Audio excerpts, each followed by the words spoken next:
Назначить генерального директора из родственников, дать задание найти топ-менеджера штатному рекрутеру или лучше вырастить управленцев из своих сотрудников. Добрый день, с вами Андрей Якунин и канал для и про руководителей Директория. Каждый четверг смотрите наши выпуски для управленцев. Сегодня поговорим про наиболее часто встречаемые подходы подбора топ-менеджеров. Поделюсь наблюдениями, как чаще всего наши бизнесы ищут управленцев C-Level. Обсудим, чем хорош или плох каждый из этих подходов. Досмотрите этот ролик до самого конца, потому что правильный выбор первых руководителей – это важно для любого бизнеса. Тема вечно зеленая и важная. Поехали! Поговорим о самых частых технологиях поиска CEO в большинстве стран СНГ. Какие же формы поиска нового CEO мы часто видим?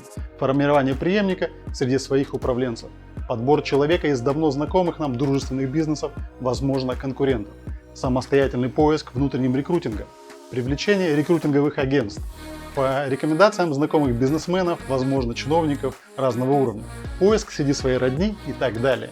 Возможны какие-то еще вариации, но мы не будем уже сильно мелко нашинковывать этот процесс. Последним по списку, но не по значимости, я поставлю прямой поиск, то есть Executive Search, о котором на нашем канале есть множество роликов. Приглашаю к просмотру всего плейлиста об Executive Search.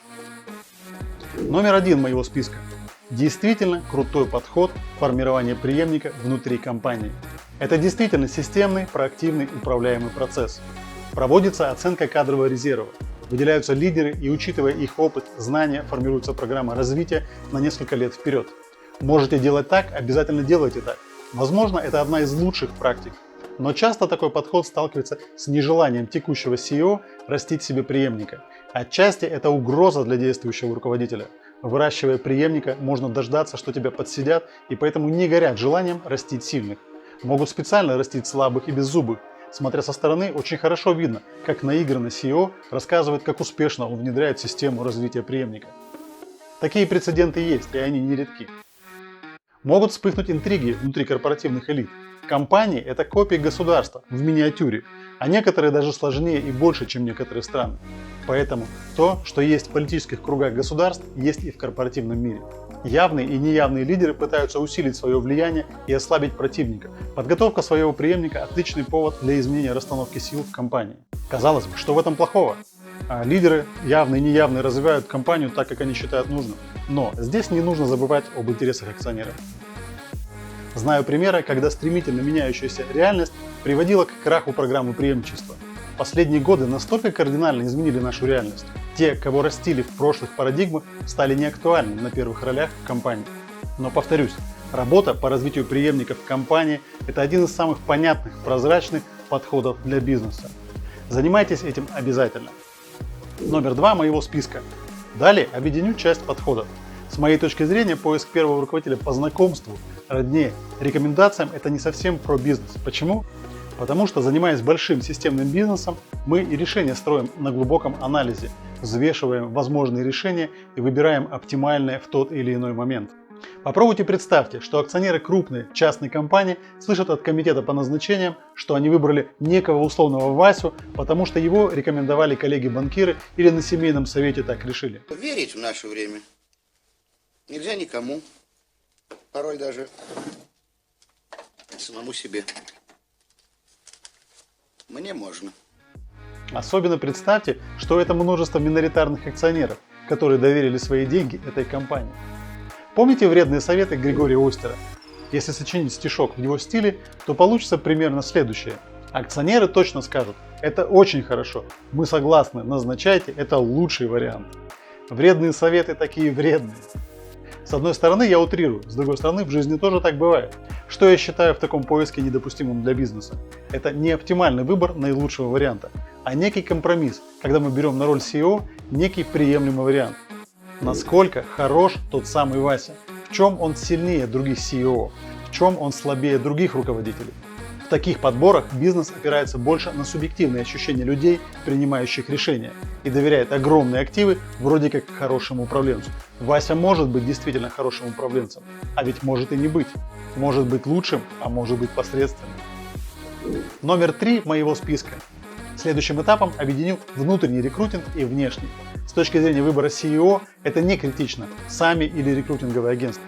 Рекрутинг базируется на сборе и сортировке информации о людях, откликающихся на объявление о вакансии.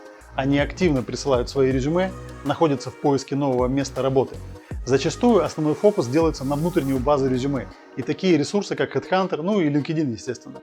Напомню, чем силен и слаб классический рекрутинг одновременно. Если представить себе карьерную пирамиду всех сотрудников на рынке, то с нижним и средним уровнем пирамиды отлично разбирается именно рекрутинг.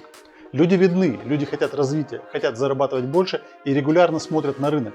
Рекрутерам их легко находить и сортировать по заданным требованиям. Применение на этих уровнях технологий Executive Search просто нецелесообразно. В большинстве случаев, бывают редкие исключения.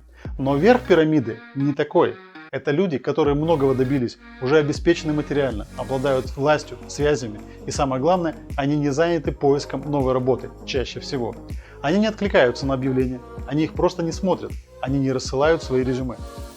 Первые руководители, смотрящие этот ролик, как давно вы занимались рассылкой резюме по рекрутинговым агентствам или листали вакансии? Больше чем уверен, что большинство не сможет вспомнить, когда они делали это в последний раз. Не откликаются, не шлют резюме, не обновляют свои данные в сети. Как искать-то их? Ответ известен всем постоянным зрителям этого канала. Идем к консультантам Executive Search. Верх пирамиды – это их епархия. Знаете, только что подумал, что еще один способ найти генерального директора – разместить в Фейсбуке или ВКонтакте объявление. Что-то типа такого. Крупнейший игрок на своем рынке ищет генерального директора. Присылайте свои резюме в личку. Буквально на этой неделе видел у одного из своих знакомых такое объявление. У кого-то так тоже получается находить лучших управленцев. Приступая к поиску первого руководителя или руководителя важного направления, задумайтесь о том, насколько системно, прозрачно, методично и объективно вы будете принимать решения о назначении. Кто-то честно ответит сам себе, что мы действуем только в рамках нашего бюджета. Мы осознанно не тратим деньги на выбор наилучшего варианта. Нас действительно устроит компромисс. Кто-то же, возможно, пересмотрит свои подходы и, понимая стоимость и важность этого решения, переключится на относительно дорогой, но оптимальный процесс Executive Search. Как недавно сказал один наш клиент, я понял, что мы экономим на спичках, пытаясь закрыть сложные позиции своими силами. Задумайтесь, не экономите ли вы на спичках? Кажется, спичку хочет. Спичку хочешь? Катя. Друзья, спасибо, что досмотрели этот ролик до самого конца. С вами был Андрей Якунин и канал для и про руководителей Директория. Всем успехов, до встречи в следующий четверг. Это безобразие я видел в последний раз. Мы команда единомышленников. И только напряжением сил всех, без исключения членов команды, мы можем решить поставленную задачу. А теперь идите и приведите себя в порядок. Я добьюсь законодательного запрещения производить сковородки с ручками.